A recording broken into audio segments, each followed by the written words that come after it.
Այդ վիճակում գիշերազգեստով Սարսափելի մանրամասներ է պատմում փաստաբան Զարուհի Փոստանջյանը Գյումրեցի հետաքննող լրագրող Լիլիթ Աղեկյանի ձերբակալումից։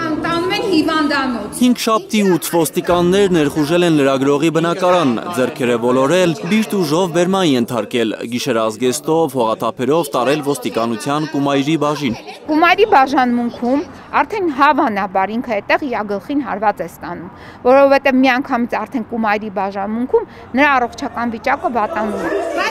Զարուհի Փոստանջյանի խոսքով Կումայրի բաժնի պետ Կարեն Գևորգյանը հին հաշիվներ է ունեցել Լիլիթ Աղեկյանի հետ։ Լրագրողը նրա գործունեության վերաբերյալ բազմաթիվ բացահայտումներ է արել ժամանակին։ Կարեն Գևորգյանը սպառնում է նրան եւ հանձնարարություն է տալիս, որ հիմա տարեք նրան զննության եւ կամերաների առջեւ մերկացրեք եւ զննությունը կատարեք։ Այսպիսի հանձնարարություն է տալ եւ ասում է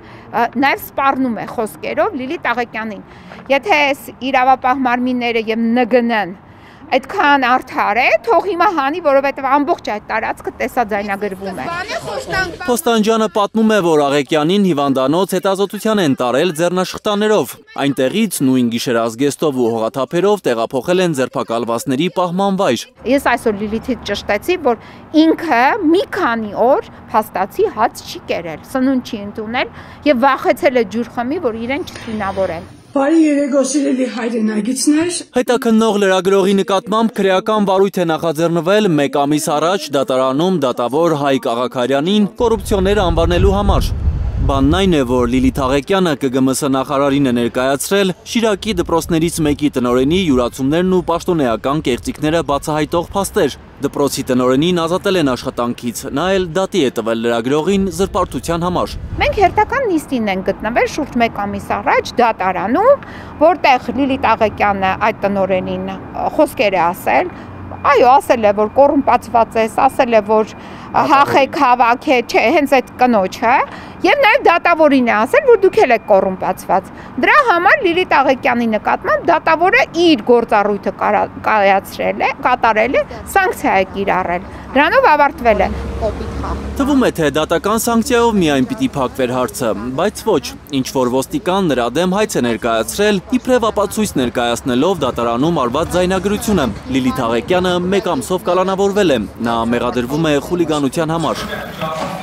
Այսօր խորհրդարանում քննչական կոմիտեի նախագահից ընդդիմադիր падգամավորները հետաքրքրվել են։ Ինչպես է ստացվում, որ Նոր-Նորքի թաղապետարանում տեսախցիկների առաջ թաղապետը մարդ է ծեծում ու ոչ միայն չի ազատազրկվում, այլև շարունակում է պաշտոնավարել, իսկ դատավորին գնահատական տալու համար լրագրողին կալանավորում են։ Կա 2 պարզ դրվագ։ Մի դեպքում մարդը ծեծում է, մյուս դեպքում ուղղակի գնահատական է հնչեցնում, եթե կուզեք վիրավորանք։ Եթե կարծում եք, որ ծեծի պարագայում նորմալ է, որ մարդը մնում է ազատության մեջ, ես հակառակը չեմ պնդում, ուղղակի 2 իրավիճակ եմ ներկայացնում։ Ասում եմ, դուք երկակի ստանդարտներով եք առաջնորդվում եւ կոնկրետ քաղաքական ենթատեքստ կա այդ գործերի մեջ։ Մի դեպքով մարդը ծեծի է ենթարկում, իր համար խնդիր չկա, չի կալանավորում, չի ձերբակալվում։ Մյուս դեպքում դատավորին ասել է կոռուպցիոներ, այսինքն դատավորին կոռուպցիոներ ասելու համար պետք է մարդը կալանավորվի։ Լիլիթ Աղեկյանը բազմաթիվ Արերևույթ հանցանքներ է կատարել, մենք ընտրել ենք անազատության հետ չկապված խափան միջոց 1, 2, 3 դեպքով։ Կներեք էլի ես, հետո երբ որ տեսնում ենք, որ այդ խափան միջոցը չի ապահովում անձի պատշաճ վարքագիծը դատավարական եւ կատարում է այլ հանցանքներ, ոչ թե ծեծ, ոչ մեծ ծանրության հանցագործություն, այլ առավել ծանր հանցանք,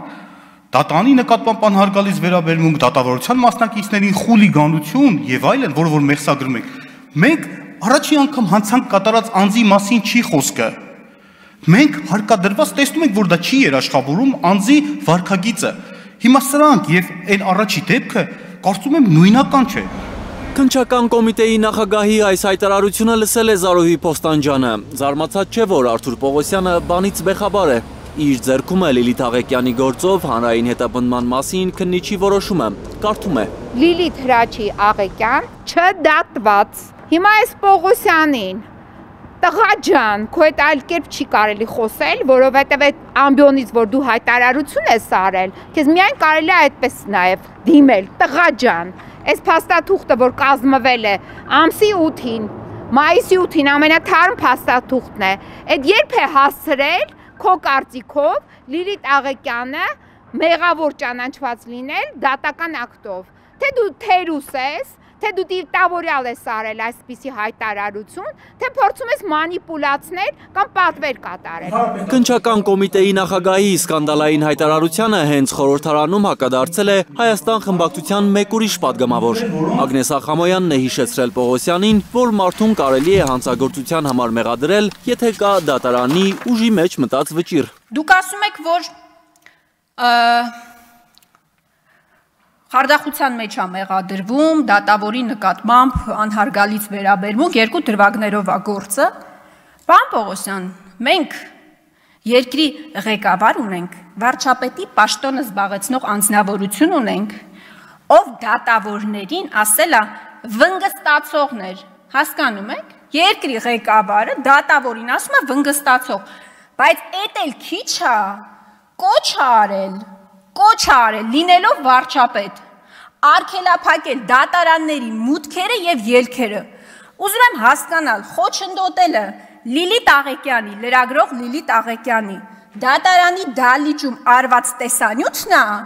բայց երկրի վարչապետի կողմից դատարանի մուտքերը եւ ելքերը արգելափակելու կոչը չի։ Դա է ձեր արդարադատությունը։ Խամոյանը երկու լուսանկար է ցույց տվել ելույթի ժամանակ։ Կարելի է ամփոփել Ինչպես է նոր-նորքի թաղապետը ընկերների հետ ծեծել բլոգեր ակտիվիստին ու ինչպես են ոստիկանները բերման ենթարկել Լիլիթ Աղեկյանին գիշերազգեստով։ Այն կույր հավատարմությունը, որ դուք տածում եք առ այս իշխանություններ, առ Նիկոլ Փաշինյան, դրան կնախանձի անգամ Վահագն Ալեքսանյանը եւ Արտուր Հովհաննիսյանը։ Ես ձեզ կոչ եմ անում կանգ առնել։ Էդգար Ղուշչյան, Միլենա Պողոսյան եւ Արմեն Ապրեսյան, Հայլուր։